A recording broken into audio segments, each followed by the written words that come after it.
Hello dear students, कैसे हैं आप लोग।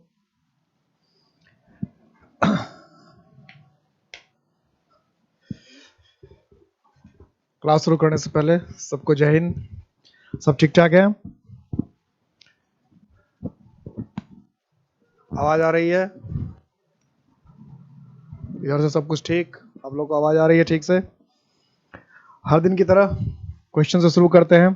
3 क्वेश्चंस लीजिए।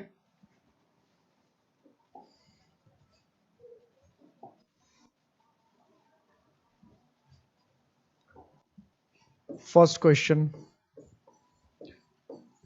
The milk is very good for the milk is very good the milk is very good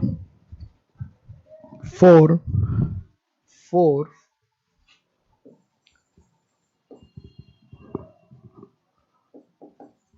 growing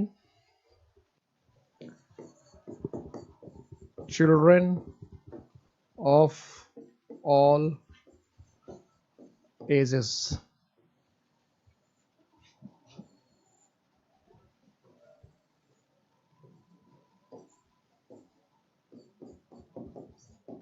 handwriting दिख रहा है, हैंडराइटिंग क्लियर है कि सबको? सबको गुड इवनिंग, जय हिंद, सब कुछ। हैंडराइटिंग दिख रहा है सबको? क्लियर है हैंडराइटिंग? हैंडराइटिंग में कोई प्रॉब्लम हो तो बता देना है। हैंडराइटिंग में कोई प्रॉब्लम हो तो बता देना है। सेकंड, समुद्र गुप्त was called, CA है ये, see called Napoleon of India.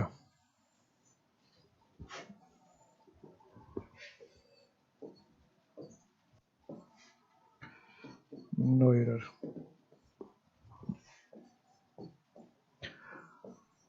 That house is made of bricks।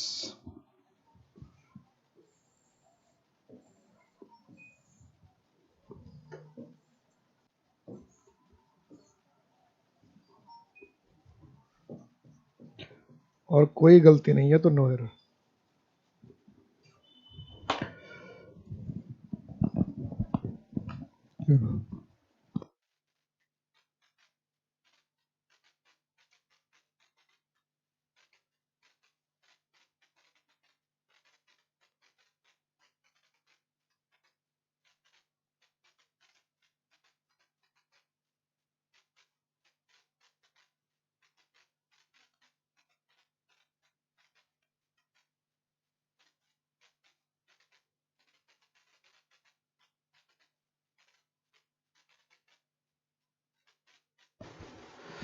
Yes.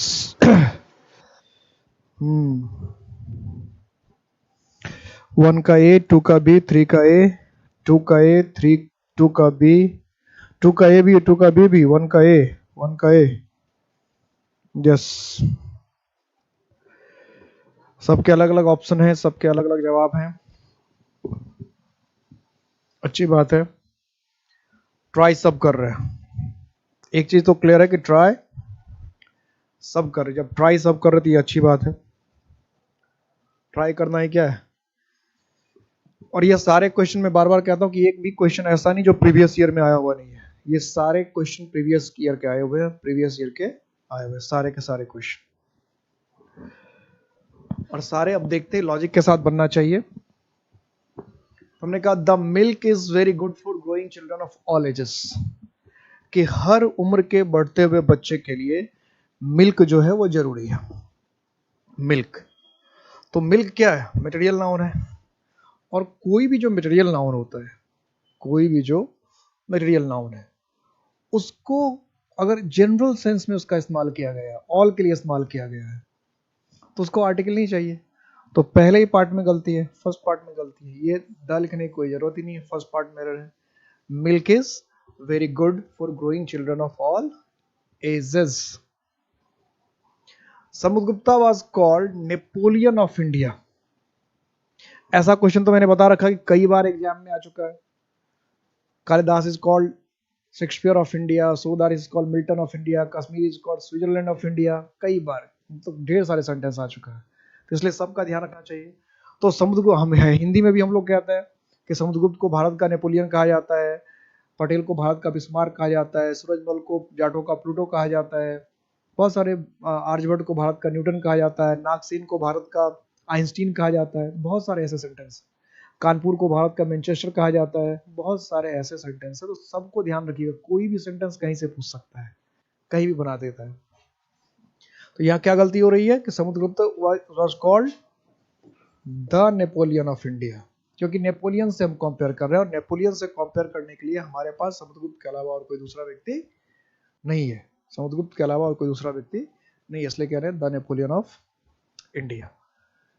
ये बात क्लियर हो गई। सेकंड क्वेश्चन क्लियर है। That house is made of BRICS.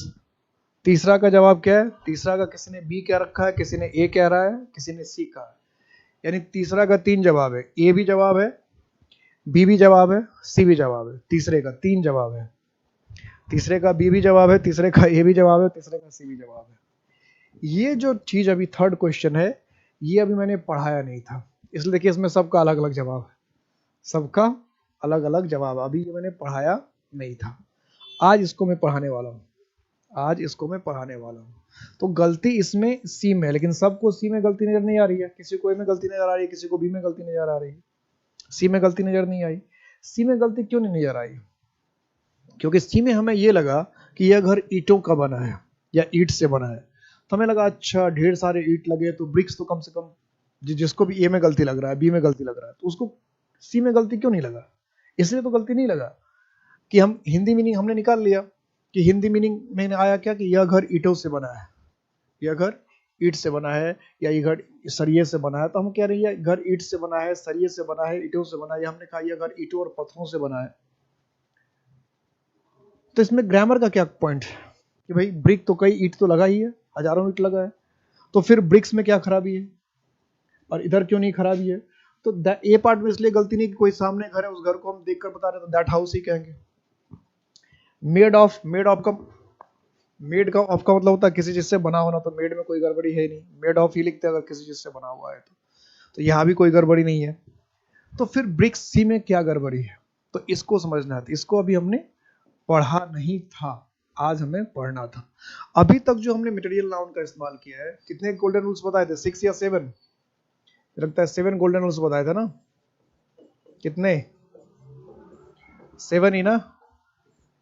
तो 7 गोल्डन रूल्स में से 7 ही बताए थे, तो 7 गोल्डन रूल्स में से हमने 3 गोल्डन रूल्स किए थे, और वो 3 गोल्डन रूल्स ये था कि मटेरियल नाउन का इस्तेमाल अगर हमने ऑल के लिए किया, इन जनरल किया, सबके लिए किया,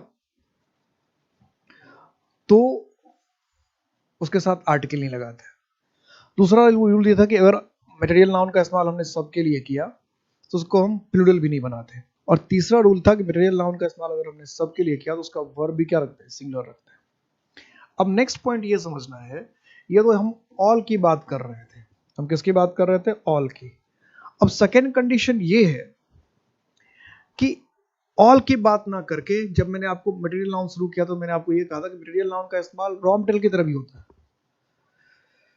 कच्चे पदार्थ की तरह भी होता है। मटेरियल नाउन का इस्तेमाल रॉ मटेरियल या कच्चे पदार्थ की तरह भी होता है, रॉ मटेरियल की तरह भी हम मटेरियल नाउन का इस्तेमाल करते हैं, रॉ मटेरियल की तरह भी करते हैं।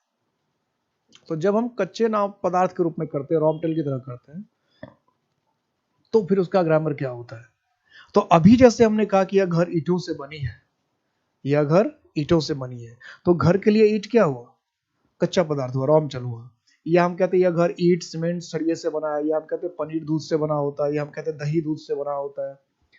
तो इन सब में क्या है? ये सारा का सारा रॉ मटेरियल है।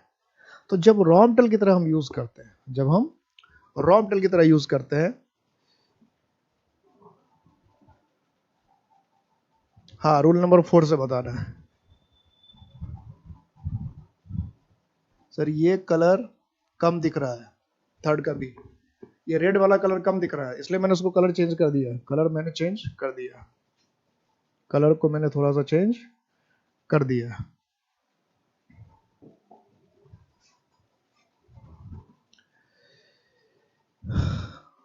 तो फोर्थ रूल ये देखना है, अ material noun is neither made plural nor takes articles if it is used as a raw material। अब दिख रहा है, अब देख लेना कलर, ये कलर तो दिख रहा है ना, अब जो कलर बदला ये कलर दिख रहा है ना, गोल्डन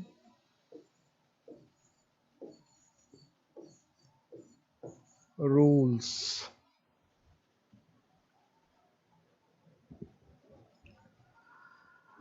अब कलर ठीक है,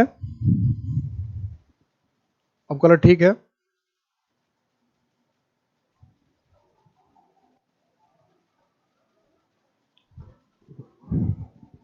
यस सर, ओके ठीक है। हिंदी लिखना तो हिंदी लिख लेना। A material noun is neither made plural nor takes articles if it is used as a raw material। इसका क्या मतलब हुआ कि a material noun neither takes is neither made plural nor takes articles if it is used as a raw material। पहले तो ठीक sir ढंग से हिंदी लिख लेना, इंग्लिश लिखना, फिर इसके हिंदी को भी लिख लेना है। इसका हिंदी ये हुआ, इसका हिंदी अर्थ ये हुआ कि अगर कोई मटेरियल नाउन है, अगर कोई मटेरियल नाउन है तो उसको ना तो हम प्लूरल बनाते हैं और ना ही उसके साथ कोई आर्टिकल का इस्तेमाल करते हैं। अगर मटेरियल नाउन का इस्तेमाल रॉ मटेरियल की तरह किया गया है, अगर कोई सेंटेंस हम पढ़ रहे हैं और उस सेंटेंस में पढ़ने के बाद हमें पता चल रहा है कि इस सेंटेंस में जो नाउन का इस्तेमाल हमने किया है वो रॉ मटेरियल की तरह है, तो जैसे हमें यह पता चलता है कि सेंटेंस में जो नाउन का हमने इस्तेमाल किया वो रॉ मटेरियल की तरह है, तो उसके साथ ना तो आर्टिकल लगाना है, ना तो आर्टिकल लगाना है और ना ही उसका प्लूरल फॉर्म में इस्तेमाल करना है। ना तो आर्टिकल लगाना है, ना ही प्लूरल फॉर्म का इस्तेमाल करना, लेकिन ध्यान क्या रखना है कि वो रॉ मटेरियल की तरह यूज हुआ हो। तो इसका तो मतलब ये भी हो गया कि अगर पिछले सारे रूल को मिलाएं और इस रूल को मिलाएं तो इसका मतलब ये भी कंक्लूजन हम निकाल सकते हैं शॉर्ट में। कंक्लूजन हमेशा सब कुछ पढ़ने के बाद निकालना चाहिए, पहले कंक्लूजन नहीं निकाल लिया। अब हमने सब कुछ पढ़ लिया तो अब हम कंक्लूजन निकाल सकते हैं। तो हम ये कंक्लूजन निकाल सकते हैं कि कोई भी मटेरियल नाउन अगर ऑल के लिए इस्तेमाल हो रहा है या फिर कच्चे पदार्थ की तरह इस्तेमाल हो रहा है, या तो ऑल के लिए इस्तेमाल हो रहा है या फिर कच्चे पदार्थ की तरह इस्तेमाल हो रहा है, दोनों में से किसी भी कंडीशन में यूज हो रहा है, तो उसको हम प्लूरल फॉर्म में यूज नहीं कर सकते, या उसके साथ हम आर्टिकल नहीं लगा सकते, या उसके साथ हम प्लूरल वर्ब नहीं लगा सकते। सिंपल सी बात होगी, कोई भी रॉ मटेरियल है या तो वो ऑल के लिए इस्तेमाल हुआ या फिर वो रॉ मटेरियल की तरह हुआ, या कोई मटेरियल नाउन है वो उसका इस्तेमाल ऑल के लिए किया, सब के लिए किया, या फिर रॉ मटेरियल की तरह कर लिया, तो ना तो उसको आर्टिकल की जरूरत है ना उसको प्लूरल फॉर्म बनाएंगे। प्लूरल फॉर्म होगा नहीं तो प्लूरल वर्ब अपने आप नहीं होगा, जिसका प्लूरल नहीं बनता उसके साथ प्लूरल वर्ब ही नहीं होगा। वर्ब तो प्लूरल तभी होगा ना जब नाउन प्लूरल होगा, जब नाउन प्लूरल नहीं होगा तो वर्ब प्लूरल नहीं होगा। तो इसके हिसाब से अगर हम देखें, इस रूल के हिसाब से हम देखें इसका हिंदी मीनिंग लिखिए। इसका हिंदी मीनिंग क्या लिखना था कि अगर किसी मटेरियल नाउन का इस्तेमाल रॉ मटेरियल की तरह किया, कच्चे पदार्थ की तरह किया, या फिर ऑल के लिए किया, तो उसके साथ आर्टिकल नहीं चाहिए और उसको किसी तरह का प्लूरल वर्ब नहीं चाहिए और प्लूरल फॉर्म नहीं चाहिए। एक मैं देख रहा हूं कुछ ने बहुत लंबा लिख रखा है, सर मैंने आज ही क्लास शुरू किया है, पिछले क्लास कहाँ मिलेगी? पिछला क्लास, सबसे पहले तो आपका नाम क्या है? रितु। रितु, सबसे पहले तो आपने क्लास ज्वाइन किया तो इसके लिए आपको बहुत बहुत बधाई, और आपकी इंग्लिश बेहतरीन होगी इस बात का मैं आपको आश्वासन देता हूं, लेकिन फर्स्ट क्लास से देखिएगा। तो इसी ऐप पर आपके कोर्स में सारा वीडियोस जो होगा फर्स्ट क्लास से अवेलेबल होगा, फर्स्ट क्लास से। तो वो आपको क्लास वाइज होगा, फर्स्ट सेकंड थर्ड फोर्थ करके, जहां से आप प्ले कर रहे हो उसी में आप देखेंगे तो क्लासेस होगा, तो उसमें सारे क्लासेस होंगे। अगर आपको फिर से ना मिले क्लासेस, मतलब ना मिले ढूंढने पर, तो एक बार जो इम्पैक्ट एकेडमी का जो भी नंबर दिया होगा, राजेंद्र सर का नंबर होगा या जोगिंदर सर का नंबर होगा, कोई भी इम्पैक्ट एकेडमी का नंबर होगा, तो उस बार एक बार कॉल कर लीजिएगा। आपको जहां आपने ऐप डाउनलोड किया और जहां से आप ये क्लास देख रहे हैं, इसी के आधार पर या तो स्टोर पे होगा या फिर कहीं भी सारे क्लासेस एक साथ जो होगा वो एक साथ दिखेगा, सारे क्लास, और वो भी क्लास वाइज है। तो आप आगे क्या करेंगे अभी के बाद से, कि अभी की क्लास तो आप देखेंगे देखेंगे, क्लास आपको ये भी समझ में आएगा, ठंडे दिमाग से सोचेंगे, जितना पढ़ाया जा रहा है सिर्फ उस पर अगर ध्यान देंगे तो आपको ये क्लास भी समझ में आ जाएगा। ऐसा नहीं कि ये क्लास समझ में नहीं, क्योंकि पिछले क्लास से इसको हर क्लास को लेना देना होता है, ऐसा नहीं है। इंडिपेंडेंट होकर समझना चाहिए। जैसे अभी हमने कहा हम मटेरियल नाउन का इस्तेमाल कर रहे हैं, तो मटेरियल नाउन का इस्तेमाल अगर हम कच्चे पदार्थ की तरह कर रहे हैं या ऑल की, तो उसमें आर्टिकल नहीं लगाना, तो इसको पीछे से दुनिया से कोई लेना देना नहीं है। हमें सिर्फ इतना समझना था कि कोई भी मटेरियल नाउन है, अगर उसका इस्तेमाल कच्चे पदार्थ की तरह हो रहा है तो उसके साथ आर्टिकल ही लगता है, प्लूरल फॉर्म नहीं आता है। तो जहां आपने, मतलब जहां अभी क्लास देख रहे हैं, यही आपको सारे प्रीवियस ईयर के प्रीवियस क्लासेस भी मिल जाएगा, चिंता की बात नहीं है। और अगर ना मिले, अनफॉर्चुनेटली ना मिले, तो एक बार जो नंबर होगा ऐप पर, उस पर कॉल कर लीजिएगा। ठीक है रितु, समझ में आ गई बात?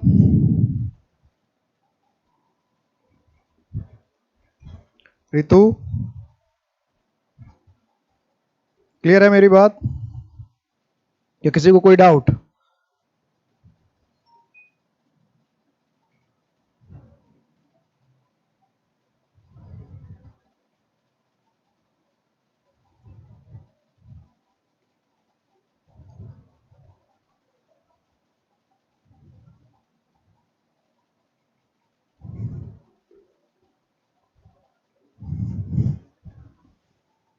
क्लियर है Ritu?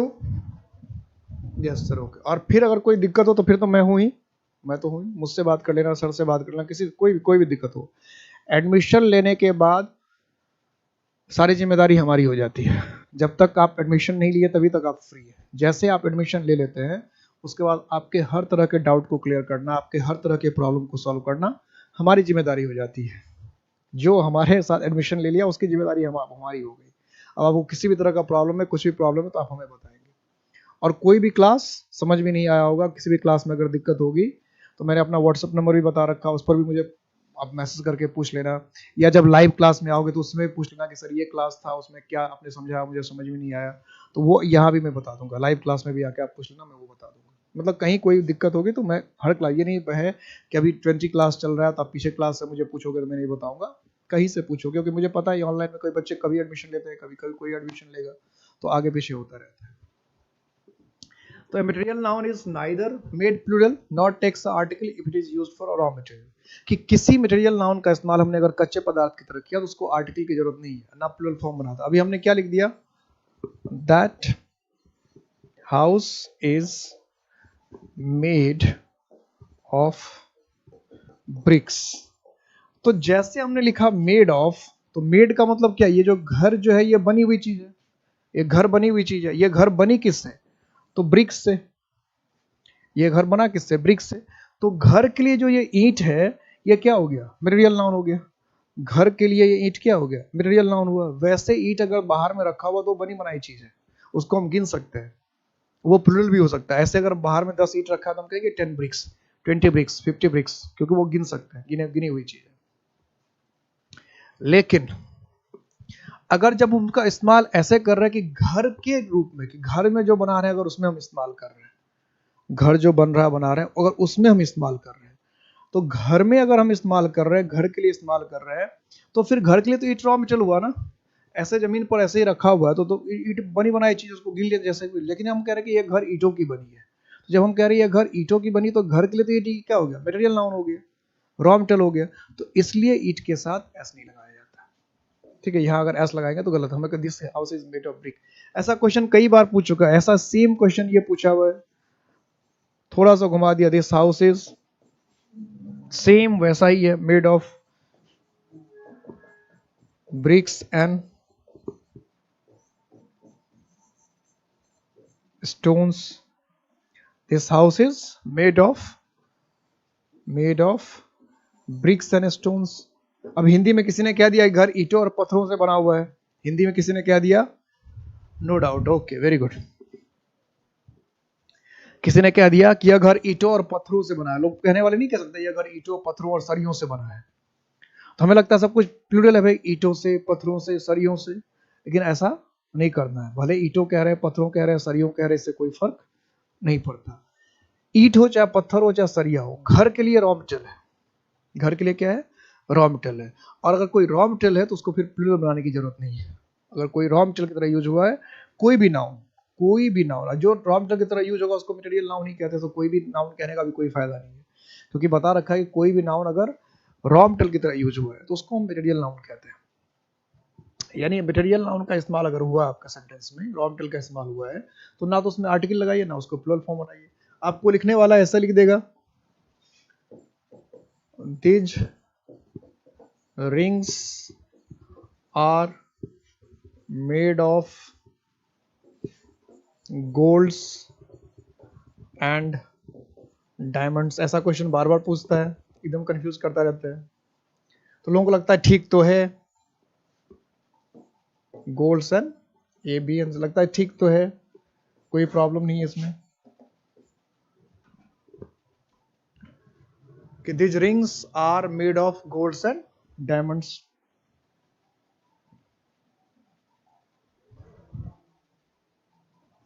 these rings are made of golds and diamonds।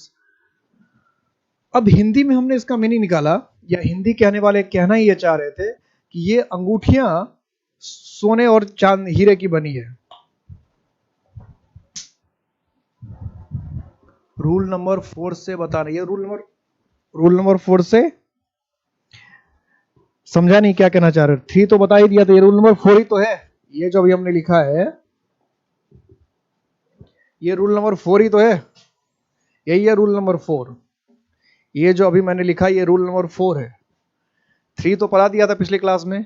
अभी जो ये रूल लिखा है, material noun is neither made plural, ये रूल नंबर 4 ही तो है, ये रूल नंबर 4 है, और उसी को मैं एक्सप्लेन कर रहा हूं एग्जाम्पल की। ये रूल नंबर 4 ही है, क्लियर है? कोई डाउट है तो बता दो। ये रूल नंबर 4 ही हम लोग एक्सप्लेन कर रहे हैं, 3 पिछली क्लास में हो चुका था, और ये रहा अभी जो हमने लिखा, ये 4th रूल है। ये जो रूल लिखा, a material noun is neither made plural not takes articles if it is used as a raw material, ये 4th रूल है। अभी जो हमने ये रूल लिखा है ये 4th रूल है, और इसी का हम लोग एग्जाम्पल बना रहे हैं, ठीक है?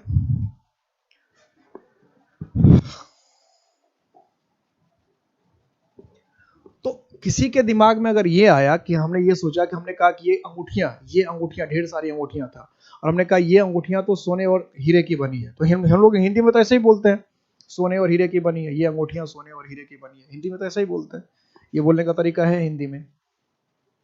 लेकिन इंग्लिश कह रहा है कि आप जब किसी भी नाउन का इस्तेमाल रॉ मटेरियल की तरह करेंगे, किसी भी नाउन का इस्तेमाल रॉ मटेरियल की तरह करेंगे, तो आप उसे प्लूरल नहीं बनाएंगे और उसके साथ आर्टिकल भी नहीं लगाएंगे। तो इसको भी हमने प्लूरल बना दिया, एस लिख रखा, तो ये भी गलत हो गया, और डायमंड में भी एस लगा दिया, तो ये भी गलत है। तो गोल्ड का भी हमको एस काटना पड़ेगा, और डायमंड का भी क्या करना पड़ेगा, एस हटाना पड़ेगा, ये एस हटाना पड़ेगा, ये एस हटाना पड़ेगा। हिंदी सुनने में अच्छा लगता है, हिंदी में लोग प्लूरल में बोलते हैं कि ये अंगूठियां सोने और हीरे की बनी है, सोने हीरे। अगर हमने कहा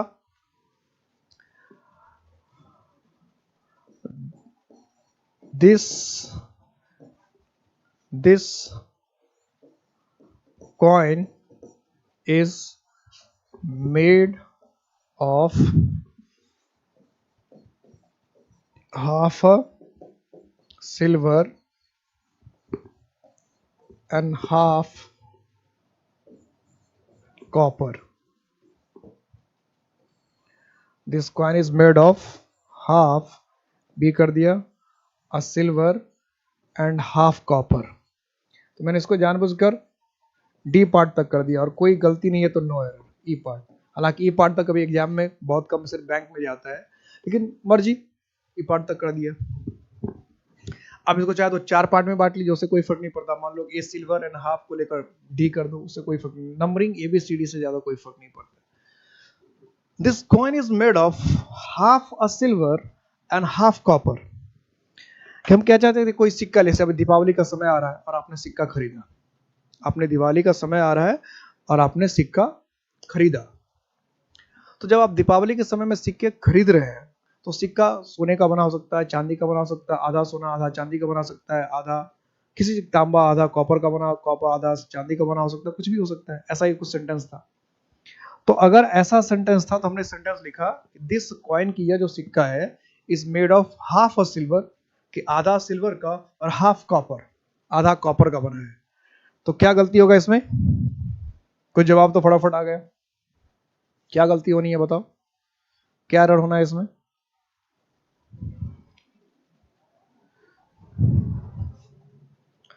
तो इसमें गलती है, सबका जवाब आ रहा है, एक का जवाब आया सी। और जवाब जाओ तो रितु जवाब दो। और लोग तो हैं, अमित है, नीतीश, ममता, उमेश, उमर,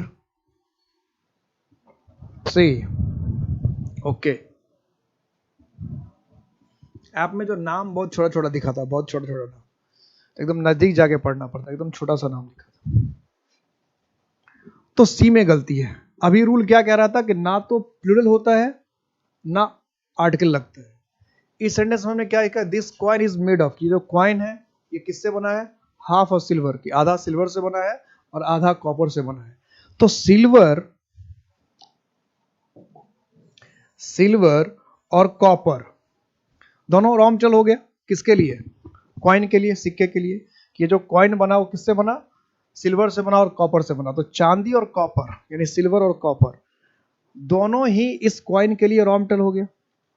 और अभी हमने रूल पढ़ा कि जिस भी नाउन का इस्तेमाल रॉ मटेरियल की तरह किया जाता है, कच्चे पदार्थ, उसके साथ ना तो आर्टिकल आना चाहिए ना प्लूरल फॉर्म आना चाहिए। तो कॉपर में तो ना तो प्लूरल फॉर्म आया, चलो ठीक है, आर्टिकल भी नहीं आया और रॉ मटेरियल की तरह यूज हुआ, तो ठीक है। लेकिन सिल्वर के साथ क्या किया? ए लगा दिया, तो इसका मतलब सी पार्ट में क्या है? गलती हो गई। सी पार्ट में गलती हो गई। तो एकदम टू द पॉइंट समझ कर रखना है। सेंटेंस बनाकर पूछा ही इसलिए जाता है, सेंटेंस बनाकर एरर इसलिए पूछा जाता है कि आप सेंटेंस देखकर पहले ठीक से डिसाइड कर लीजिए कि किसी भी वर्ड का इस्तेमाल कैसे हुआ है और जिस सेंस में इस्तेमाल हुआ है उस सेंस का ग्रामर क्या कहता है। ये देखना जरूरी होता है, ये देखना जरूरी है कि जब हम किसी का इस्तेमाल कर रहे हैं किसी भी नाउन का, तो ये देखना बहुत जरूरी है, बेहद जरूरी है कि हमने उसका इस्तेमाल किस सेंस में किया है और फिर उस सेंस के हिसाब से हमें ग्रामर भी पता होना चाहिए। अब मान लो किस सेंस में है, ये तो पता चल गया कि मटेरियल नाउन का इस्तेमाल हो रहा है, ऑल के लिए हो रहा है या फिर रॉ मटेरियल की तरह हो रहा है, लेकिन हमें यही नहीं पता कि ऑल के लिए क्या ग्रामर है, रॉ मटेरियल के लिए क्या ग्रामर है, तो फिर तो गलत हो जाएगा। यानी पहले हमें पता भी होना चाहिए कि भाई किस कंडीशन का ग्रामर क्या है। यहां तक क्लियर हो गया? नेक्स्ट रूल की तरफ चले, नेक्स्ट रूल की तरफ चले हम लोग। नेक्स्ट रूल की तरफ चले। Rule number 5, next rule.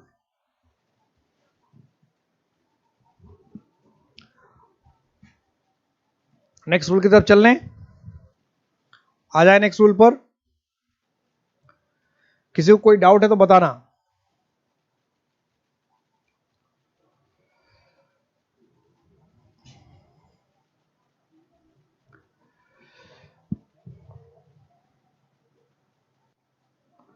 Next rule, अभी तक किसी का मैसेज नहीं आ रहा, कोई जवाब नहीं आ रहा मुझे, नेटवर्क कम है क्या?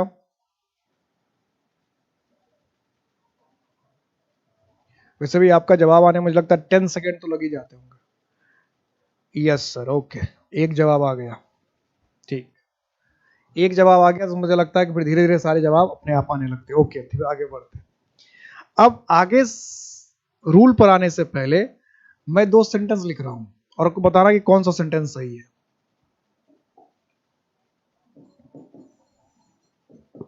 टी इज हॉट,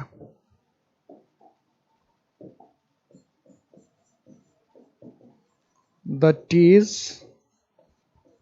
हॉट, पहला सेंटेंस। दूसरा सेंटेंस आपको बताना है, no doubt, okay, very good. Which sentence is correct, which sentence is correct?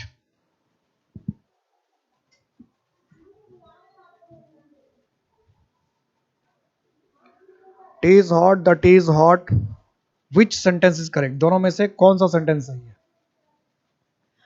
इस दोनों सेंटेंस में कौन सा सेंटेंस सही है? Tea is hot, the tea is hot.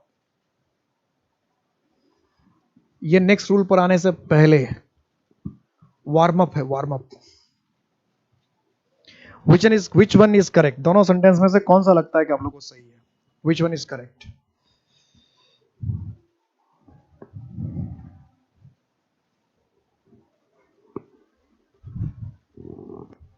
Second, second लग रहा है करेक्ट, वेरी गुड, सेकंड लग रहा है correct, the tea is hot. Second लग रहा है करेक्ट, किनको लग रहा है सेकंड करेक्ट? रवि को लग रहा है सेकंड करेक्ट, नीतीश को लग रहा है सेकंड करेक्ट, ओके, रवि और नीतीश को लग रहा है सेकंड करेक्ट, वेरी गुड। और लोगों को क्या लग रहा है? और लोगों को फर्स्ट, ओके, उमर खान को लग रहा है फर्स्ट सही, ममता को लग रहा है सेकंड सही, और अमित को लग रहा है दोनों ठीक है। देखिए सबके अलग अलग जवाब है, किसी को पहला सही लग रहा है, किसी को दूसरा सही लग रहा है ना, किसी को दोनों लग रहा है सही, अच्छी बात है। तो ये क्वेश्चन पूछने से पहले अगर सपोज करो कि मैंने हिंदी में पूछा होता, सपोज करो एक मैंने कहा होता चाय गरम होती है और एक सेंटेंस मैंने कहा चाय गरम है, तो पहले तो ये सोचो कि चाय गरम होती है और चाय गरम है, दोनों का मीनिंग एक है कि अलग अलग है? चाय गरम होती है और चाय गरम है, क्या दोनों का हिंदी मीनिंग एक ही है?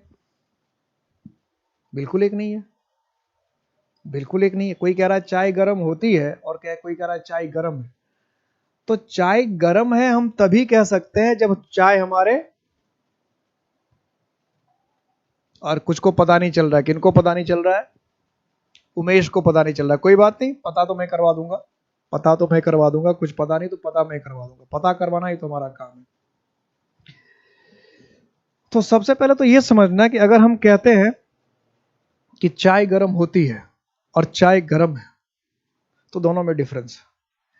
चाय गर्म होती का मतलब कि हमारे सामने अगर चाय नहीं भी है तो भी हम जनरली बात करते हैं कि चाय तो गर्म ही होती है, यानी यह सामान्य बात है, सामान्य बात है कि चाय गर्म ही होती है। और चाय गर्म है हम तब कह सकते हैं जब हमारे सामने किसी ने चाय रख दिया हो और तब कह कि ठीक से पीना, चाय गर्म है, या आपके सामने चाय रखी हुई हो और किसी ने पूछा कि किसी ने कहा कि चाय पी लो, तो आप कहते नहीं अभी चाय तो गर्म है, पी लेंगे थोड़ी देर में। तो चाय गर्म है का मतलब चाय हमारे सामने रखा है, हम उस चाय की बात कर रहे हैं। और चाय गर्म होती है कहने के लिए जरूरी नहीं है कि चाय हमारे सामने हो, समझने की बात है कि चाय गर्म होती है ये कहने के लिए चाय हमारे सामने हो ये जरूरी नहीं, चाय हमारे सामने नहीं भी होगा तो भी हम ये बात कह सकते हैं चाय गर्म होती है, तो हम जनरल फैक्ट की बात कर रहे हैं। लेकिन चाय गर्म है हम ये तभी कह सकते हैं जब हमारे सामने चाय हो। अब सवाल ये उठता है कि हिंदी में तो ग्रामर एक ही होता है, चाय गर्म होती में भी चाय वही है, चाय गर्म होती है, इसमें भी चाय लिखा और हमने लिखा चाय गर्म है, इसमें भी चाय, यानी चाय के ग्रामर पे कोई असर ही नहीं पड़ रहा है। गर्म होती है तो भी वही कहते हैं चाय, और चाय गर्म। अब सोचो कि हमको अगर कोई ये कहे कि दूध गर्म होता है तो ये सेंटेंस गलत हो जाएगा, नहीं, सेंटेंस का कोई सेंस नहीं बना। क्योंकि दूध गर्म होता है कोई सेंस नहीं है। दूध हमेशा गर्म क्यों होगा? दूध गर्म है कहेंगे तो ठीक है, लेकिन कोई कहे कि दूध गर्म होता है तो आप पूछेंगे दूध क्यों गर्म? दूध तो ठंडा भी हो सकती है, ठंडा भी हो सकता है। तो ये अलग अलग बात है। अगर हम चाहते हैं चाय गर्म होती है तो हम चाय के नॉर्मल बात कर रहे हैं, चाय ठंडा है इसका मतलब हमारे सामने जो चाय है उसकी बात कर रहे हैं, चाय गर्म है इसका मतलब जो हमारे सामने है चाय उसकी बात कर रहे हैं। तो अलग अलग बात है, अलग अलग डिफरेंट। हम कहते हैं कि दूध गर्म होता है, कोई सेंस है क्या? पानी गर्म होता है, कोई सेंस है क्या? दूध गर्म ही क्यों होगा? पानी हमेशा गर्म ही क्यों होगा? पानी ठंडी भी हो सकती है, पानी गर्म भी हो सकती है। तो हम जो कह रहे हैं पहले उसे समझना होता है कि हम कहना क्या चाह रहे थे। तो अगर हम कहना चाह रहे हैं कि चाय गर्म होती है तो ये चाय की जनरल बात कर रहे हैं, और चाय अगर गर्म है तो ये पर्टिकुलर बात हो रही है, पर्टिकुलर चाय की बात हो रही है। तो इस बात को हमेशा ध्यान रखना पड़ेगा। तो फिफ्थ रूल ये कहता है कि the is used with a material noun to make it particular,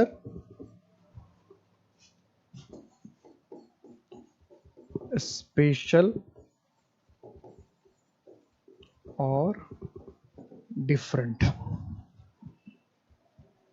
ठीक है, अब समझना इसको कि the is used with a material noun to make it particular, special or different। The is used with a material noun to make it particular, special or different। The is used with a material noun to make it particular, special or different। अगर हिंदी लिखना है तो हिंदी में लिख लो, हिंदी में लिख लो। The is used with a material noun to make it particular, special or different। Hindi में क्या लिखेंगे कि अगर किसी मटेरियल नाउन को खास, विशेष या अलग बनाना हो, अगर किसी मटेरियल नाउन को खास, अलग या विशेष बताना हो या बनाना हो, अगर किसी मटेरियल नाउन को खास, अलग या विशेष बताना हो तो उसके साथ द का इस्तेमाल करते हैं। कि अगर किसी मटेरियल नाउन को खास, अलग या विशेष बताना हो या बनाना हो तो उसके साथ हम द का इस्तेमाल करते हैं। अब सबसे पहले हमें यह समझना पड़ेगा कि ये जो हम वर्ड यूज करते हैं स्पेशल, डिफरेंट, पर्टिकुलर, इसका क्या मतलब है। तो स्पेशल, पर्टिकुलर, डिफरेंट का एक ही मतलब होता है कि हम जिसकी बात कर रहे हैं वो हमारे या तो सामने है, या अगर सामने नहीं है तो हम उसको जानते हैं कि किसकी बात हो रही है। ध्यान रखना, ये बात हमेशा होता है, इसलिए द को डेफिनेट आर्टिकल कहा जाता है। क्योंकि हमारे बहुत सारे स्टूडेंट ऐसे होते हैं जिनको ये पता होता है कि प्लूरल नाउन के साथ द का इस्तेमाल नहीं करते। बहुत सारे स्टूडेंट को पता होता है कि प्लूरल नाउन के साथ हम द का इस्तेमाल नहीं करते हैं, लेकिन ऐसा नहीं है। मैंने आपको कई क्लास में, सेकंड थर्ड क्लास के बाद ही बताया कि ये दिमाग में कभी गलती मत रखना, द का इस्तेमाल सिंगुलर नाउन के साथ भी हो सकता है, प्लूरल नाउन के साथ भी हो सकता है, काउंटेबल नाउन के साथ भी हो सकता है, अनकाउंटेबल नाउन के भी साथ, सबके साथ होता है। इसीलिए द को हम लोग डेफिनेट आर्टिकल कहते हैं। लेकिन कंडीशन होता है, यानी कि जब मन है तब लगा दें, ऐसा भी नहीं है कि कुछ कंडीशन है द लगाने के, उस कंडीशन को अगर फुलफिल कर रहा है नाउन तो वो नाउन चाहे फिर काउंटेबल हो कि अनकाउंटेबल हो, सिंगुलर है या प्लूरल है, उससे कोई फर्क नहीं पड़ता, उसके साथ द लग जाएगा। और वो पर्टिकुलर कंडीशन क्या है? तो वो पर्टिकुलर कंडीशन ये है कि जिस चीज की हम बात कर रहे हैं वो हमारे सामने हो और हम उसकी बात कर रहे हो। तो या फिर अगर सामने नहीं है लेकिन बोलने वाला और सुनने वाला दोनों जान रहा है कि बात किसकी हो रही है, बोलने वाला और सुनने वाला हम दोनों जान रहा है कि बात किसकी हो रही है, तो फिर द लगाना चाहिए। इसका मतलब अगर हमारे सामने चाय रखी होगी और वह चाय ठंडी होगी, गर्म होगी, तो हम ये नहीं कहेंगे टी इज हॉट या टी इज कोल्ड, हमें कहना पड़ेगा द टी इज हॉट या द टी इज कोल्ड। तो यही ये रूल हुआ कि the is used with a material noun to make it particular, special और डिफरेंट। कि किसी भी मटेरियल नाउन को हम पर्टिकुलर बनाना होता है, स्पेशल बनाना होता है, डिफरेंट बनाना होता है, तो हम इसके साथ द लगाते हैं। अब ये दोनों सही है ये दोनों सेंटेंस सही है। क्यों? ये टी इज हॉट, इसमें हमने आर्टिकल नहीं लगाया, इसको प्लूरल नहीं बताया, कुछ भी नहीं किया, तो इसका मतलब ये टी का इस्तेमाल हम ऑल के लिए कर रहे हैं, जनरल कर रहे हैं। हम क्या कहना चाह रहे हैं? जनरली, सामान्य तौर पर चाय क्या होती है?